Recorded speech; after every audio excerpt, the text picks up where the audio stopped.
나에게 오라. 내게로 오라. 하나님의 초청, 내게로 오라. 라는 말씀으로 하나님의 말씀 전하겠습니다. 16절부터 18절 말씀을 읽었지만 여러분 16절, 17절 이렇게 말씀을 보면 이렇게 표현되고 있어요. 너희는 스스로 씻고 스스로 뭐하고 그 다음에 17절에는 무엇을 배우고 뭐하고 해라. 그리고 나서 뭐라고 말씀하시냐면 나에게로 오라 라고 이렇게 말씀을 전하고 있어요. 여러분 18절 말씀만 우리 다시 한번 읽어볼까요? 18절 말씀이요. 자, 시작. 여호와께서 말씀하시되 오라 우리가 서로를 변론하자. 우리의 죄가 주홍 같을지라도 눈과 같이 휘어질 것이요 진홍같이 붉을지라도 양들같이 희게 하리라. 사랑하는 여러분, 복음이 무엇일까요? 복음은요, 하나님의 초청입니다. 복음은 하나님이 우리를 초청하시는 겁니다. 따라해볼까요? 복음은 하나님의 초청입니다. 여러분, 누구에게 초대와 초청을 받을 때는 좋아요, 안 좋아요? 좋잖아요. 나쁜 일을 시키거나 힘든 일을 시키기 위해서 초청하는 게 아니라 초청과 초대하는 거는 나를 귀한 손님으로서 귀한 존재로서 인정해주고 그리고 접대하고 영접해주기 때문에 초대, 초청이라고 하는 거겠죠. 이 초청은 굉장히 좋은 말입니다. 복음이라는 건 기쁜 소식이라고 한 것처럼 굉장히 우리에게 좋은 겁니다. 어느 누구도 나를 초청해주는 사람은 없지만 하나님은 여러분을 초청하고 계십니다. 초청을 하셨고요. 우리가 예수 그리스도를 영접한다고 하지만 사실 우리가 예수 그리스도를 영접하기 전에 먼저 이 하나님의 초청이 있었습니다. 이거는 굉장히 중요한 겁니다. 이것을 먼저 여러분이 아시기 바랍니다. 내가 예수님을 만나고 영접하기 전에 하나님이 먼저 초청이 있었다는 거예요. 영접이란 그럼 무엇일까? 하나님이 나를 초청한 것에 대한 나의 영적인 반응입니다. 따라해볼까요? 영접은 하나님의 초청에 대한 영적 반응입니다. 그 반응을 성경은 뭐라고 부르면 믿음이라고 하는 겁니다. 그러니까 믿음은 누구부터 시작됐을까요? 하나님이요. 하나님의 몸으로부터 하나님의 초청으로부터 우리의 믿음이 시작된 겁니다. 어느 누구도 자기 수준으로 자기 스스로 믿음을 가진 적이 없습니다. 근데 우리는 믿음 하면은 또 따라 붙는 게 믿음 생활, 신앙 생활이죠. 이것도 사실 하나님의 초청에 의해서 시작된다는 것을 여러분 꼭 아시기를 바랍니다. 그러나 영접하는 것 자체가 믿음의 수준이 되거나 아니면 신앙의 어떠한 상급의 기준이 되는 건 아닙니다. 우리가 구원을 받고 신앙의 길을 걷게 된 것이 나의 어떤 의지와 힘과 공로로 되는 게 아니라 온전하게, 완전하게 하나님에 의해 이루어졌다고 고백하는 것, 바로 이것이 하나님의 초청이 먼저 선행되었기 때문입니다. 그래서 하나님의 초청을 다른 말로 뭐라고 했냐면 옆에 뭐라고 써 있을까요? 선행의 은행이라고 합니다. 여러분, 이 선행의 은행은 저와 여러분의 처음부터 끝까지 인생 모든 순간순간을 관통하는 하나님의 놀라운 섭리예요. 선행의 은혜란 우리의 구원을 위해서 하나님이 먼저 행하셨다는 거예요. 신학적인 개념으로는 이래요. 우리의 구원을 위해서 하나님 우리를 자녀 삼으시고 우리를 천국으로 인도하시기 위해서 영접하기 위해서 하시는 모든 구원의 과정을 하나님이 먼저 행하셨다는 거예요. 내가 어떠한 하나님께 잘 보여서 내가 예뻐서 내가 사랑스러워서 나에게 어떠한 장점이 있어서 하나님의 은혜를 베푸신 게 아니라 나와 그런 상관없이 내 존재와 내 형편과 내 거와는 상관없이 오로지 하나님이 먼저 우리를 구원하시기 위해서 먼저 행하셨다는 거예요.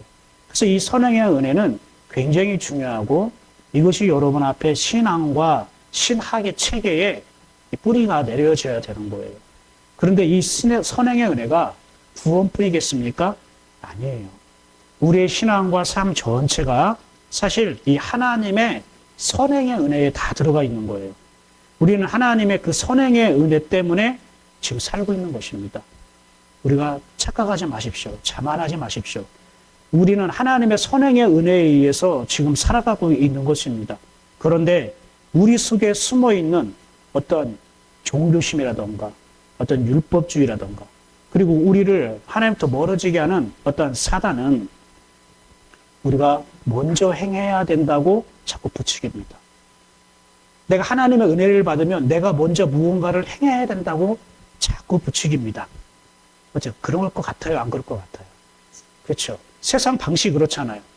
내가 뭔가 접대를 받고 뭐 하려면 내가 뭘 해야 상대방이 날 알아주고 내가 스펙이든 실력이든 뭘 쌓아야 상대방이 뭘 나한테 인정해주고 나도 받는 게 있지.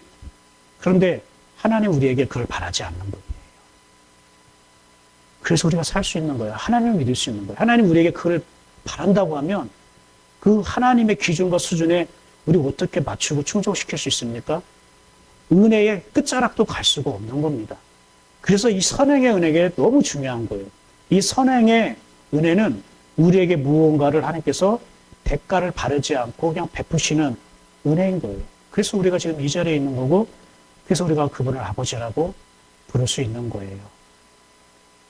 그러나 사단은 우리에게 익숙한 그 종교적인 심보는 그래도 네가 먼저 해야지. 그래야 하나님이 뭔가 반응하지 않겠니? 그래야 뭔가 도와주지 않겠니? 이렇게 속삭이고 있는 겁니다. 그런데 네가 먼저 행해야 하나님이 도우시겠다고 속삭이는 것. 이게 표면적으로는 이게 또 내가 느낄 때는 마치 이게 맞는 것처럼 보여요. 내가 막 기도하고 교회에 충성하고 헌신하고 해서 하나님께 복 주셨다라고 하는 것처럼 느껴질 때가 있어요. 내가 먼저 행할 때에 하나님이 나를 도와주신 것처럼 내가 보일 때가 있어요. 그런데 아닙니다. 여기서 여러분 분명한 영적인 분별을 가지시기 바랍니다. 그건 역시 하나님의 선행의 은혜에 속한 거예요. 여러분이 하나님을 위해서 내가 먼저 무언가를 결심하고 다짐하고 행함으로 인해서 하나님이 그에 대한 선물로서 나에게 어떤 은혜를 베푸셨다 하는 것 그조차도 이미 하나님의 선행의 은혜가 먼저 내 안에 작동되었던 거예요. 내가 하나님께 뭔가를 해야겠다. 교회를 위해 뭔가를 해야겠다. 내가 성도를 위해서 어떻게 섬겨야겠다. 이렇게 마음을 갖는 것조차가 뭐라고요? 이게 하나님의 선행의 은혜가 들어왔기 때문에 하는 거라고요. 근데 우리는 이 하나님의 선행의 은혜는 생각하지 않고 내가 했다. 그래서 하나님이 거기에 대한 대가로 축복해 주셨다라고 하는 거예요. 이게 사실 진정한 기복 신앙이에요. 선행의 은혜가 먼저 우리에게 임한 것. 그래서 하나님께서 우리에게 복을 주시는 것이 올바른 기복 신앙입니다. 그래서 기복 신앙을 말할 때, 복 주시는 하나님에 대해서 얘기할 때는 선행의 은혜를 빼놓지 않아야 돼요. 이게 왜 중요하냐? 오늘날 신앙적으로 신학적으로 얼마나 혼탁해서 이단들이 얼마나 많이 공격하고 있습니까? 이 선행의 은혜를 그들은 무시하기 때문에 그렇습니다. 선행의 은혜를 가질 때에 바르게 하나님을 믿고 바르게 그분과 교제하고 동행할 수 있음을 우리 성도님께서 믿으시기를 권면합니다. 우리는 하나님의 선행의 은혜로요, 내 생각에 먼저 임하고 우리는 그 생각을 따라가는 거예요. 그런데 우리는 하나님의 선행의 은혜로 생각했다고는 깨닫지 못하고 그 생각이 마치 내가 생각해낸 것처럼 느껴지는 거예요. 그렇지 않습니까? 제 아내가 1년 전에 교섭소를 생각할 때에 거의 백지 상태에 있었습니다. 장소도 방법도 내용도 어떻게 할지 전혀 몰랐습니다. 그런데 준비하는 과정 속에서 생각지도 못한 사람들을 만나고 그런 장소들을 보게 되고 그것이 가까이 오게 되었을 때도 굉장한 큰 부담이 있었습니다. 우리가 감당할 만한 환경과 수준이 아니었기 때문입니다. 그런데 이것이 지나고 나니까 하나님의 이게 선행의 은혜였더라는 거예요. 하나님이 이게 선행의 은혜였더라는 거예요. 하나님이 먼저 행하셨고 아내는 그 은혜를 받고 그냥 따라간 거예요. 어떤 사람들은 사모님이 뭐 잘 가르치니까 실력이 좋으니까 뭐 이렇게 얘기를 하고 잘 준비하니까 그럴 줄 알았어, 잘할 줄 알았어 라고 하지만 우리가 이걸 빼오면 안 돼요.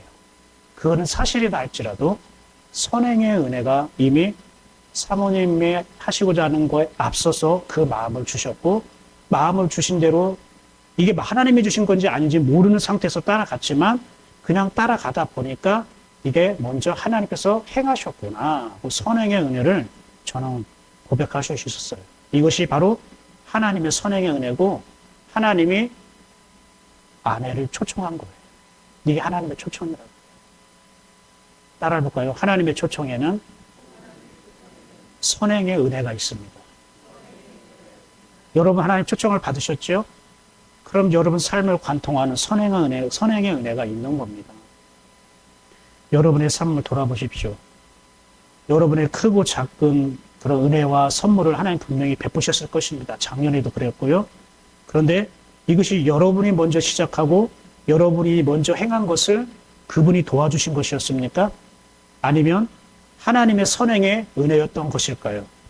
지금 말씀을 들어보면 하나님의 선행의 은혜였던 것이겠죠? 맞습니다. 하나님을 믿는 우리에게는 아주 이 기가 막힌 선행의 은혜가 우리의 삶의 저변에 흐르고 있습니다. 이게 바로 흐르는 시냇물이에요. 하나님의 선행의 은혜가. 예전에 먼저 감사라는 책도 있었고 먼저 감사하자, 먼저 감사라는 말이 유행처럼 우리가 고백되어질 때가 있었습니다. 그렇죠?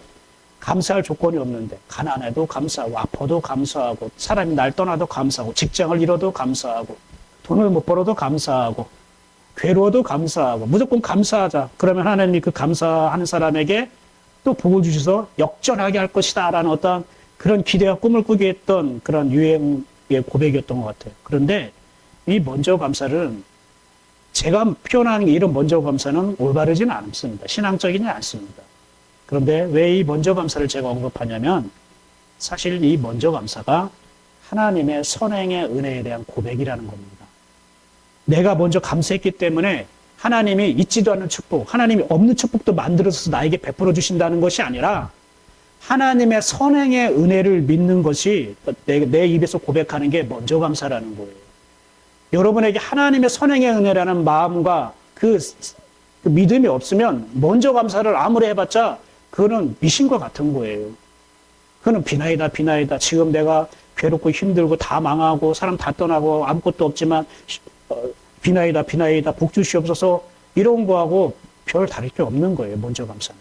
그래서 먼저 감사는 엄밀히 말하면 그런 미신적인 어떤 주실적인 고백이 아니라 하나님의 선행의 은혜가 이미 나를 부르시기 전부터 하나님께서 내 삶을 관통하고 흐르게 하고 있고 그러므로 인해서 그 하나님의 선행의 은혜가 나에게 언젠가는 누려지고 발견된 것을 사모하는 마음으로 감사하는 것. 이게 올바른 먼저 감사라고 저는 생각을 하게 됩니다. 사랑하는 여러분, 하나님의 말씀, 하나님의 성경을 더 사랑하십시오.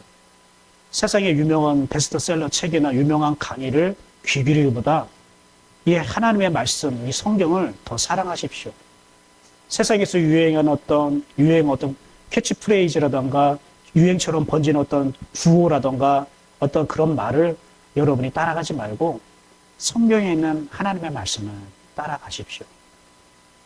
사랑하는 예인교 성도 여러분, 하나님을 믿는 자에게는 이 하나님의 선행의 은혜가 반드시 흘러요.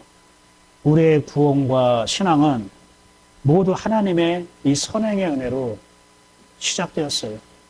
바울 사도는 하나님의 이 선행의 은혜, 즉 하나님의 초청에 대해서 이렇게 말씀하셨어요. 한번 우리가 읽어볼까요? 자, 시작. 너희는 그 은혜에 의하여 이로 말미암아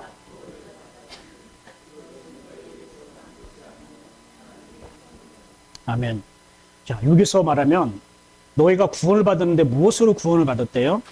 믿음으로 말미암아. 근데 믿음이 어떻게 의해서 생겨난 거예요?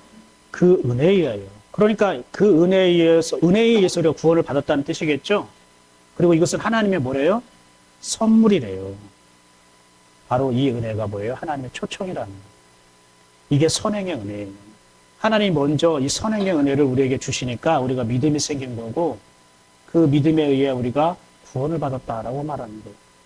부모가 이 은혜라는 말이 무슨 뜻이냐면 기울이다라고 여러분이 많이 듣고 계시잖아요. 사실 기울이다는 뜻도 있지만 원래는 구부리다는 뜻이에요. 구부리는 모습이 기울인 것처럼 보이겠죠.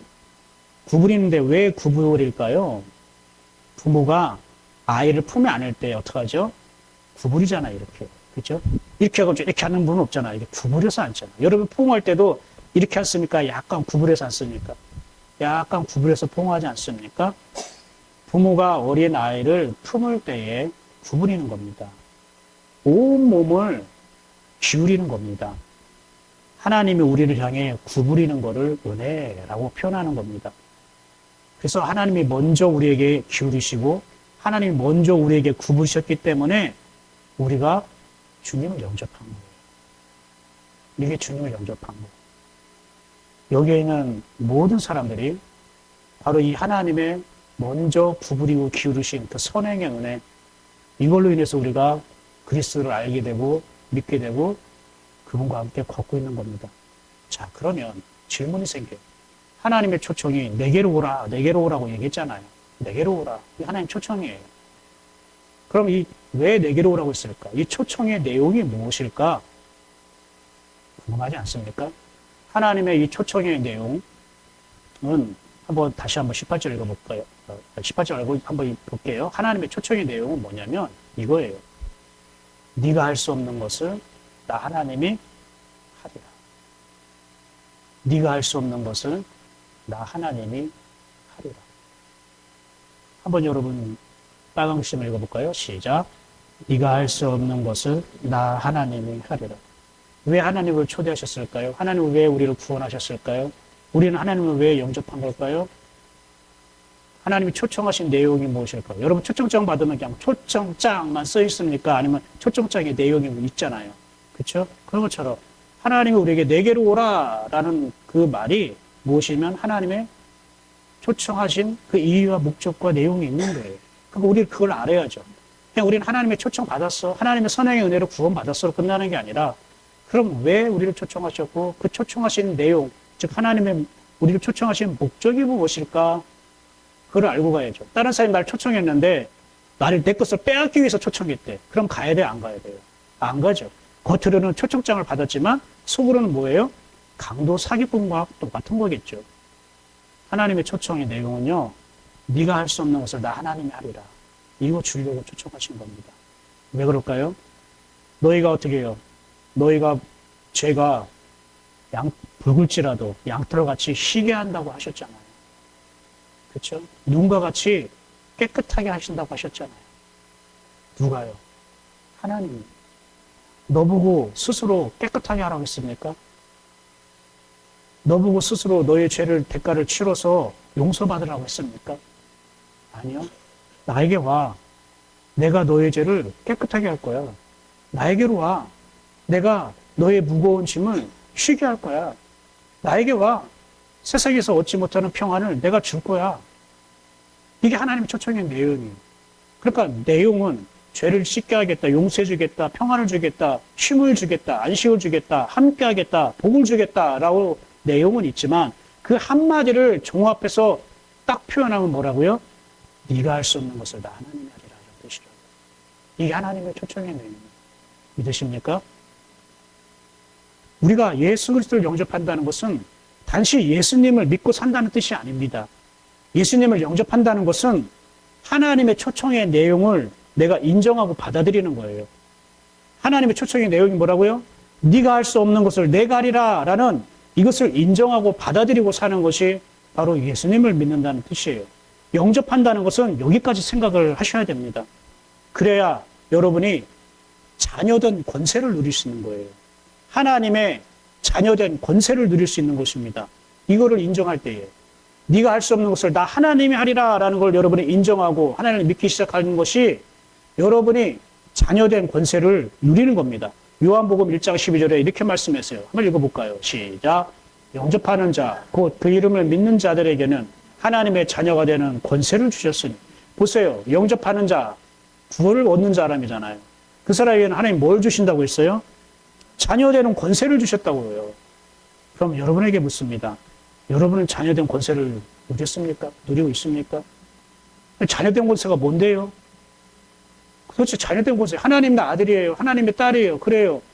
그럼 하나님의 아들과 딸로서 내가 하나님을 어떻게 누릴 수 있을까요? 자녀된 권세. 우리 자녀들이 집에서 부모로서, 이 부모의 자녀로서 그 권세를 누린다는 건 부모님을 누린다는 거잖아요. 그럼 우리가 하나님의 자녀된 권세를 얻었는데, 하나님의 자녀된 권세를 가졌다면 우리는 하나님을 누려야겠죠? 그렇죠? 하나님의 누린다는 게 도대체 뭐냐고요? 이게 하나님의 초청이잖아요. 그 하나님을 누린다는 게 바로 뭐예요? 네가 할 수 없는 것을 나 하나님이 하리라. 이게 자녀된 권세예요. 이게 하나님이 여러분에게 주시겠다는 선물이에요. 권세라고요. 여러분이 권세를 가졌으면, 어떤 사람이 권위가 있고 권세가 있는데 이걸 사용하지 않으면 안 되겠죠.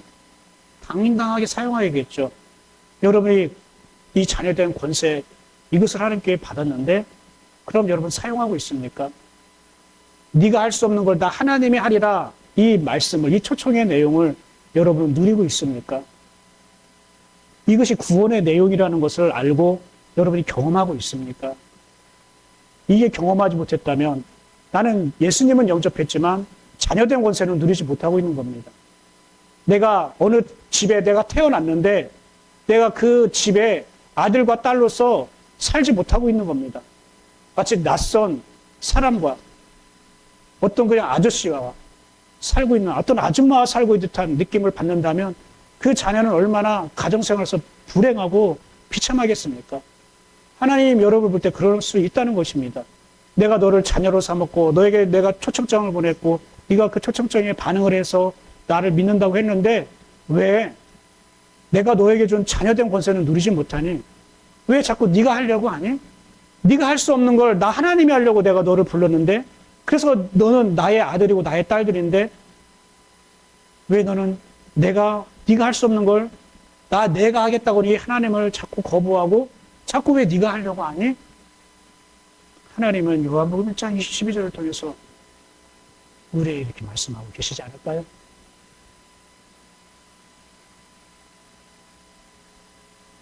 여러분께 다시 한번 묻겠습니다.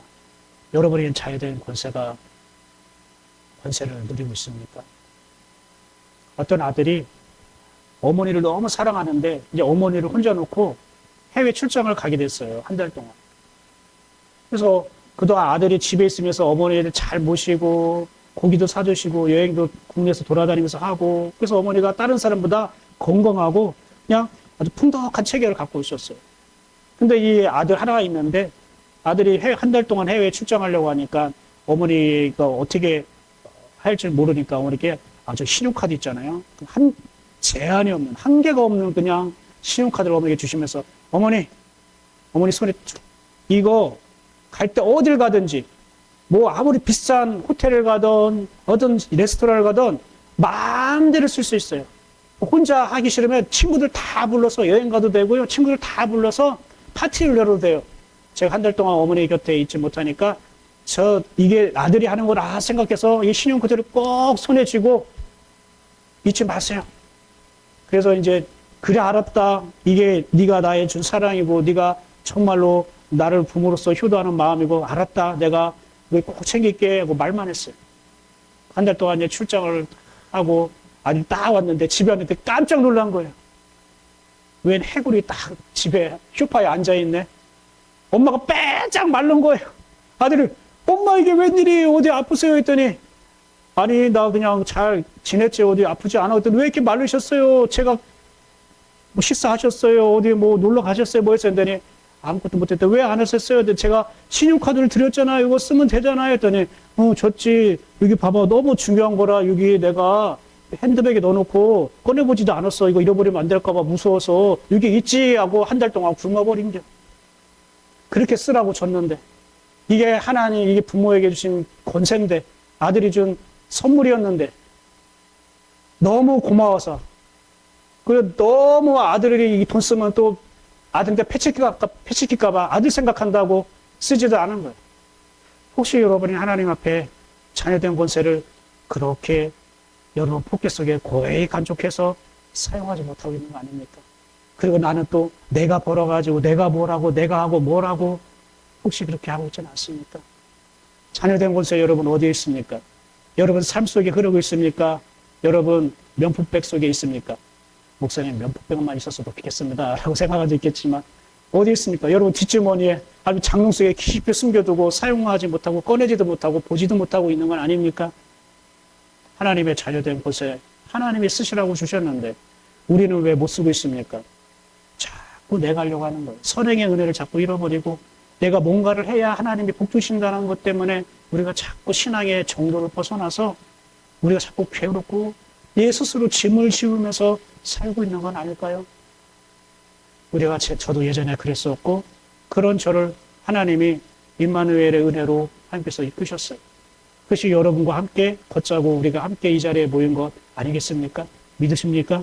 여러분 하나님의 자녀된 권세 네가 할 수 없는 걸 다 하나님이 하겠다는 이 세상에 어떤 VIP 신용카드라고도 견줄 수 없는 비교할 수 없는 그 귀한 하나님의 초청장을 받으셨는데 그 초청장을 장롱 밑에 숨기지 마시고 하나님의 자녀된 권세를 지금부터라도 여러분 누리시기를 주님의 이름으로 축복합니다.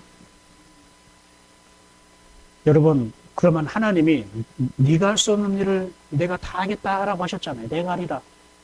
그러면 넌 아무것도 하지 마. 내가 다 할 테니까 깐난애기처럼 뭐 이렇게 뭐 먹으면 소화도 시켜주고 음식도 떠해주고 젖도 물려주고 뭐 옷도 입혀주고 다 하겠다는 겁니까? 아니요. 그런 식물인간 로봇처럼 만드는 게 아니라는 겁니다. 네가 할 수 없는 걸 내가 하겠다라는 그 시작점. 그게 뭐냐면 하나님의 선행이 하는데 너의 생각과 마음에 내가 무언가를 이루시겠다는 거예요. 그리고 그것을 네가 열심히 따라가면 그 하나님의 선행의 은혜에 대한 그 내용, 네가 할 수 있는 것을 내가 하겠다는 그 은혜를 자녀된 권세를 누리게 하겠다는 거예요. 그렇다면 내가 할 수 없는 게 뭘까요, 여러분? 자, 여러분이 할 수 없는 게 뭐예요, 그러면? 우리가 할 수 없는 게 뭘까요? 자, 여러분 맞추시겠습니까? 우리가 할 수 없는 게 뭐죠? 내가 참 이렇게 생각하면 내가 할 수 없는 게 뭘까? 전부입니다. 따라해볼까요? 우리가 할 수 없는 거는 전부입니다. 사실 우리는 인생 전부를 우리가 할 수 없습니다. 그래서 네가 할 수 없는 것을 나 하나님이 하리라는 말씀은 우리 인생 전부를 두고 하신 말씀입니다. 내가 할 수 있는 일은 내가 하고 내가 못하는 것은 하나님이 하신다는 뜻이 아닙니다. 여러분 하나님을 만나면 내가 할 수 있는 일, 내가 할 수 없는 일 이렇게 나눌 수 있을까요? 없을까요? 없어요. 하나님을 만나면 내가 할 수 있는 일, 내가 할 수 없는 일을 나눌 수 없습니다. 하나님은 우리에게 오신 이유가 내가 할 수 있는 일은 놔두시고 내가 할 수 없는 일만 도와주시려고 오신 분이 아닙니다. 동의하시죠? 맞아요.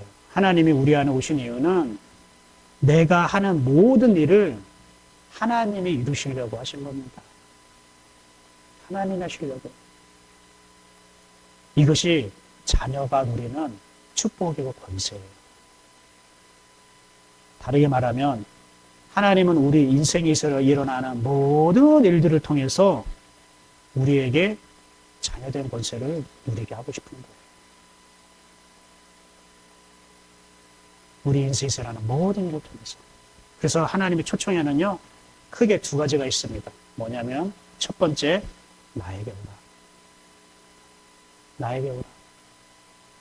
두 번째 뭘까요? 내가 할 것이다.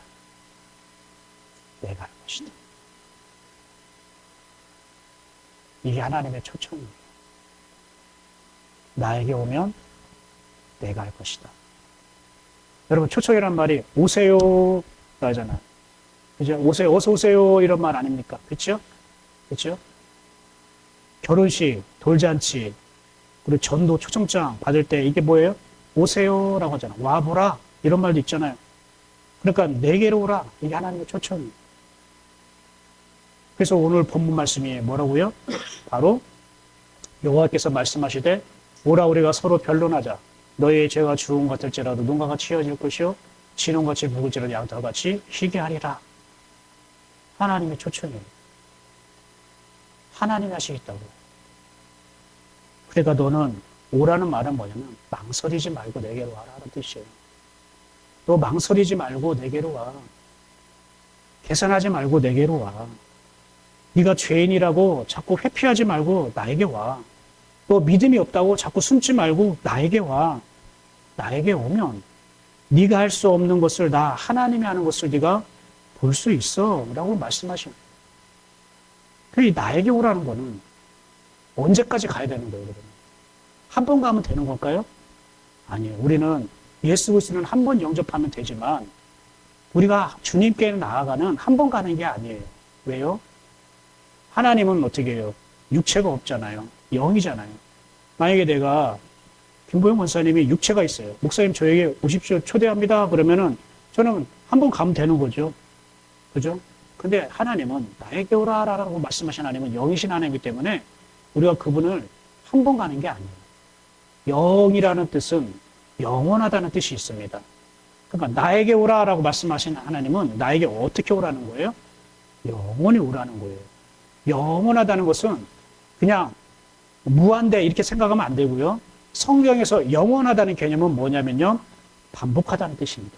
한번 따라해볼까요? 영원하다는 뜻은 반복하다는 뜻입니다.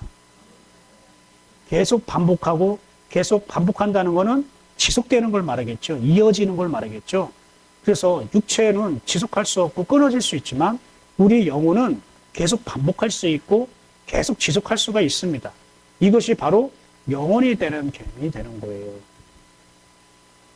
그리고 영원하다는 것은 바로 현재를 말합니다. 현재가 계속 이어지는 것. 오늘이라는 현재. 또 내일도 우리가 내일 되면 그 내일은 우리가 볼 때는 내일이지만 내일 되면은 우리는 그날이 현재가 되잖아요. 그죠? 그러면 영원이라는 개념도 이 현재가 계속 이어지는 거겠죠? 그러면 나에게로 오라라는 거 언제 오라는 겁니까? 지금 오라는 겁니다. 망설이지 말고 생각하지 말고 너 지금 나한테 와. 현재 와. 현재 주님께 가는 게 내가 영원히 주님께 가는 것입니다. 자, 어렵지 않으시죠? 이해가 되시죠? 하나님의 초청에는 제한이 없습니다. 그분께 가는 건 끝이 없습니다. 계속 갈 수 있습니다. 하나님은 우리가 계속 오길 원하십니다. 왜요? 오면 올수록 자녀된 권세가 더 많이 누려지는 겁니다. 내가 하나님께 계속 가면 갈수록 하나님 주신 자녀된 권세를 더 많이 누리는 겁니다. 네가 할 수 있는 것을 내가 하리라는 것은 내가 하나님께 가면 갈수록 누려지는 겁니다. 나 예수님 믿었어, 영접했어 해서 내 삶을 관통하는 그 하나님의 초청의 은혜를 다 누리는 게 아닙니다. 자녀된 권세를 즉시로 다 누리는 게 아닙니다. 주님을 영접했지만 영접하신 그 주님께 내가 계속 갈 때에 하나님 주신 이 자녀된 권세, 네가 할 수 없는 걸 나 하나님이 하겠다는 이 자녀된 권세를 계속 우리가 누려질 수 있는 것입니다. 하나님께 가는 것만큼 내가 할 수 없는 것들이 하나님에서 이루어지는 것을 내가 보게 되는 것입니다. 믿으십니까?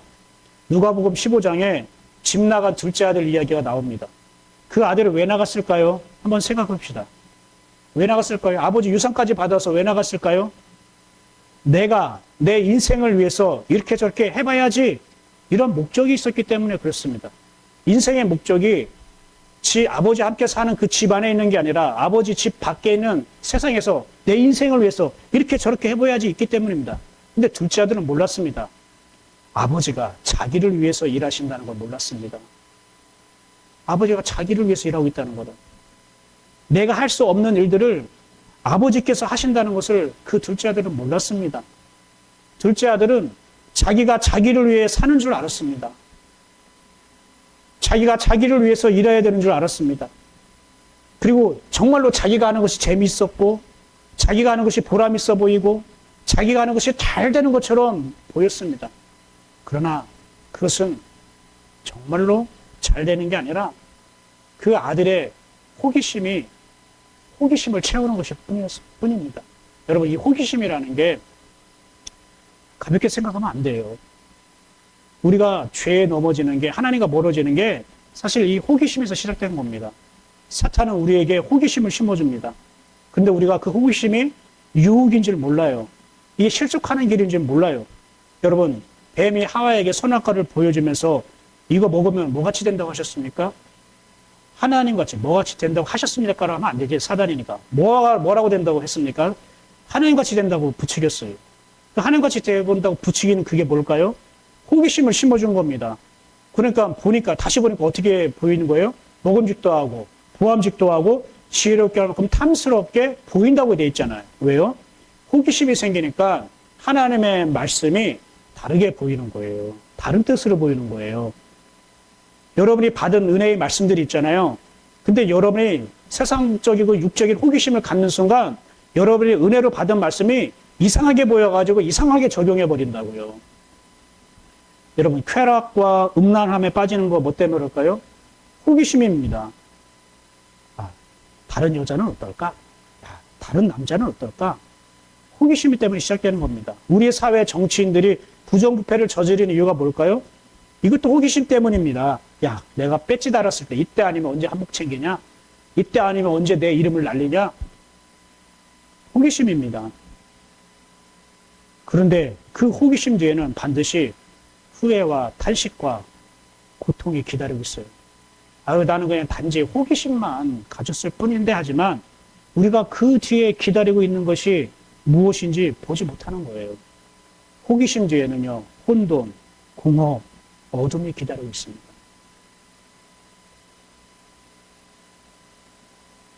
그런데 사탄은 이것을 감추고 앞에 화려한 것을 내세우고 보여줌으로써 우리에게 호기심부터 갖게 되는 거예요. 그러면서 우리 뒤에서 비웃는 거예요. 사탄은 네가 예수 믿는다고? 네가 하나님의 자녀들 권세를 누리겠다고? 네가 성도야? 네가 목사야? 예수님이 최후의 만찬을 하시면서 십자가에서 죽을 것을 말씀하셨죠. 이때 베드로가 뭐라고 얘기하면 죽을지언정 주님을 결코 배반하지 않겠습니다 하고 다짐을 합니다. 맹세를 합니다. 그런데 주님은 그런 베드로를 기뻐하지 않고 오히려 뭐라고 얘기하면 오늘 밤 닭이 울기 전에 네가 나를 3번 부인하리라 라고 말씀하셨어요. 그 내용을 우리 함께 볼까요? 읽어봅시다. 시작. 베드로가 대답하여 이르되 모두 주를 버릴지라도 내가 진실로 내게 이르노니 오늘 밤 닭 울기 전에 네가 3번 나를 부인하리라. 베드로가 이르되 내가 주와 함께 죽을지언정 주를 부인하지 않겠나이다 하고 모든 제자도 그와 같이 말하니라. 이렇게 다짐을 해요. 베드로는 정말로 진심으로 다해서 고백한 거잖아요. 진심으로 다해서 죽을 각오로 자기는 그렇게 대답한 겁니다. 쇼가 아닙니다. 립서비스가 아닙니다. 그런데 베드로는 몰랐습니다. 여러분 이거 잘 들으십시오. 이거 잘 들으십시오. 자기 각오와 주님 사이에 사단이 방해하고 있다는 사실을 몰랐습니다. 자기 결단과 주님 사이에 사단이 개입하고 있다는 사실을 몰랐답니다. 베드로는요, 자기가 마음만 먹으면 주님을 잘 따를 줄 알았습니다. 그래서 배도 떠났고요, 집도 떠났고요, 가족도 떠나서 주님을 따라왔고요. 지금도 주님 십자가를 지신다고 하니까 끝까지 함께 하겠다고 다짐합니다. 그러나 베드로는 몰랐습니다. 그 속에 사단이 개입하고 있다는 사실을. 자기 눈으로는 사단이 방해하는 것이 보이지 않고 자기 결단과 자기 각오와 자기 축성만 보이니까 베드로는 자기가 하면 잘할 줄 알았습니다. 그런데 자기가 하겠다는 이 각오와 결단이 바로 사단이 들어오는 틈이었던 것입니다. 그래서 예수님이 베드로에게 이렇게 말씀하셨어요. 한번 읽어볼까요? 시몬아, 시몬아, 사탄이 너희를 밀가부르듯 하려고 요구하였으나 그러나 내가 너를 위하여 네 믿음이 떨어지지 않기를 기도했노니 너는 돌이킨 후에 네 형제를 붙게 하라. 무슨 뜻입니까? 베드로가 이 고백을 할 때에 사단이 너희를 밀가부르듯 하려고 요구했다는 거예요. 이 밀가부르듯 하는 게 모르죠? 자, 이 표준 세번역이 이렇게 고백하고 있어요. 함께 읽어볼까요? 시작. 시몬아, 시몬아, 보아라. 사단이 밀처럼 너희를 체질하려고 너희를 손아귀에 넣기를 요구하였다. 그러나 나는 네 믿음이 꺾이지 않도록 너를 위하여 기도하였다. 네가 다시 돌아올 때는 네 형제를 굳세게 하였다. 보세요. 네가 다시 돌아올 때는 주님을 부인하고 떠나겠다는 뜻이 여기에 내포되어 있잖아요. 근데 내가 너를 기도했으니 넌 다시 돌아올 거다라고 하셨어요. 그러면은 베드로가 절대 주님을 떠나지 않겠습니다. 배신하지 않겠습니다라는 그 결단, 각오, 충성과 헌신의 고백은 예수님께서는 어떻게 해요? 베드로가 얘가 지금 뭣도 모르고 속아서 얘기하는구나. 그 자기 다짐 속에는 사단이 개입하고 있다는 걸 모르고 얘가 그냥 충성심으로만, 마음으로만 나에게 이렇게 고백을 하고 있구나 안타깝게 생각한 거예요. 그래서 이 말씀을 한 거예요. 근데 베드로는 이걸 알았을까요? 몰랐을까요? 몰랐어요. 주님이 이렇게도 말씀하셨지만 이거는 나에게는 해당 안 된다고. 내가 어떤 사람인데, 내가 어떤 믿음을 가졌는데, 내가 주님을 얼마나 사랑하는데 감히 내 결단과 내 충성과 주님 사이에 사단이 어떻게 개입하려고, 방해하려고 이렇게 말하는 거예요. 여러분, 내가 앞으로 뭐뭐 하겠습니다. 내가 이렇게 결단하겠습니다. 꼭 이루겠습니다. 반드시 지키겠습니다. 이것을 흔히 뭐라고 부르는지 알아요? 내자로 눈먼 착각이라고 합니다. 눈먼 착각이라고 합니다. 여러분, 각 교회에 보면은 이거는 남을 비판하거나 정죄하기 위한 거 아니니까 새겨드시기 바랍니다. 전 그런 마음 하나도 없어요. 헌신 예배 많이 드리잖아요. 제가 예전에도 사역일 때 헌신 예배를 제가 부목사로서 어떻게 했냐면 꼭 3가지 약속을 받아오고 꼭 뭐 몇십만 원 헌금을 모아가지고 바치라 해가지고 성도들 앞에서 앞 사람들이 우리 몇 여성교회는 우리 몇 남성교회는 교회와 성도를 위해 하나님을 위해서 첫째 뭐뭐뭐 하겠습니다. 두 번째 뭐뭐 하겠습니다. 세 번째 뭐뭐 하겠습니다. 라고 막 해요. 근데 1년 뒤에 결산을 해보면 그거 다 지켰을까요? 안 지켰을까요? 안 지켜요. 그리고 맨 마지막 날 12월 달에 결산할 때 몰아서 한 주에 그걸 내든지 뭘 하려고 하든지 바삐 움직이더라고요. 우리가 뭐뭐 하겠다고 하나님 앞에 결심하고 다짐하고 충성하겠다고 하는 다짐 속에는 그 주님과 나 사이에 사단이 개입할 수 있다는 것을 꼭 새기시길 바랍니다. 남을 정죄하고 비판하는 게 아니라 우리 스스로가 하나님께 다져지고 하나님의 자유된 권세를 누리기 위해서 그러는 겁니다. 그래서 눈먼 착각이 뭐냐고요? 사단이 하는 일은 보이지 않고 내가 하는 일이 타당한 것처럼 보이기 때문에 나도 모르게 홀딱 넘어가는 거예요. 이거는 여러분에게 굉장히 중요한 영적인 키포인트를 알려주는 거예요. 여러분 스스로가 이런 분별이 필요해요. 한번 읽어볼까요? 눈먼 착각 시작. 사탄이 하는 일은 보이지 않고 내가 하는 일이 타당한 것처럼 보이기 때문에 나도 모르게 그래서 사단은 얼토당토 않는 어떤 주장, 뭐 논리도 안 되고 뭐 상식적으로 어긋나는 그런 거 가지고 역사하지 않고요. 옳고 타당한 것처럼 보이는 걸 통해 나를 넘어뜨리는 겁니다. 아주 옳고 그럴듯하고 논리적이고 타당한 것처럼 보이는 걸 통해서요. 많은 사람들이 이 눈먼 착각 속에 살고 있다는 걸 깨닫지 못하고 있습니다. 내가 하는 일에 무슨 문제가 있어? 내가 하나님 위해서 하는데 무슨 방해를 받아? 그래서 하나님이 말씀하는 거예요. 나에게 오라. 그러니까 이 나에게 오라는 말에 어떠한 의미가 있는지 아시겠죠? 나에게 오라. 나에게 오라는 거는 눈먼 착각 속에 살고 있는 우리를 벗어나게 해주겠다는 하나님의 초청의 말씀입니다. 아멘. 그럼 어떻게 벗어나주겠다는 겁니까? 나 하나님이 너를 통해 내가 해야 사탄이 개입하지 않는다는 겁니다.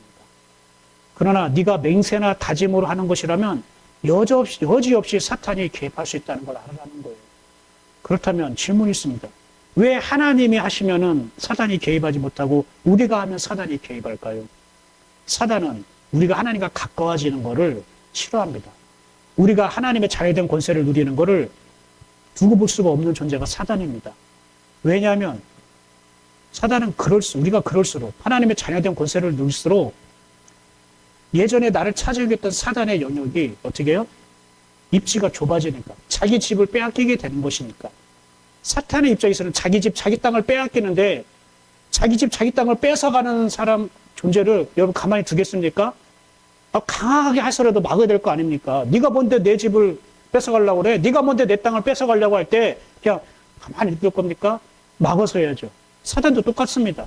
그동안 알게 모르게 하나님을 믿는다고 하지만 우리의 마음 한구석, 내 생각 한구석, 내 삶의 일부분에서는 사단이 도사리고 차지하고 있던 영역이 있었습니다. 근데 우리가 하나님께 가까이 갈수록 하나님은 나에게 오라, 나에게 오라 음성 듣고 네, 지금 내가 주님께 갈게요. 지금 주님께 갈게요. 다가갈수록 사단이 차지했던 영역이 점점 입지가 좁아지는데 마지막 최후의 발악을 할 거 아닙니까? 그렇지 않겠습니까? 그래서 우리가 할 때에 사단이 그렇게 공격하고 방해하는 거예요. 그런데요, 하나님이 할 때는요, 하나님이 하시는 일에 사단이 거기다가 손을 얹을 수 있을까요? 발을 담글 수 있을까요? 감히 하나님이 하시는데 하나님이 하시는 일에는 사단이 틈타지 못해요. 빛이 있는 곳에서는 어둠이 틈탈 수 없어요. 빛이 있는 곳에서는 어둠이 물러가는 거지 어떻게 어둠이 개입할 수 있겠습니까? 그런데 우리가 한다고 하면 사단이 이렇게 비웃는 거예요. 야, 네가 뭐 한다고? 야, 네가 하나님 위해서 뭘 한다고? 한번 해봐. 한번 해봐. 이렇게 우리는 부추기는 겁니다.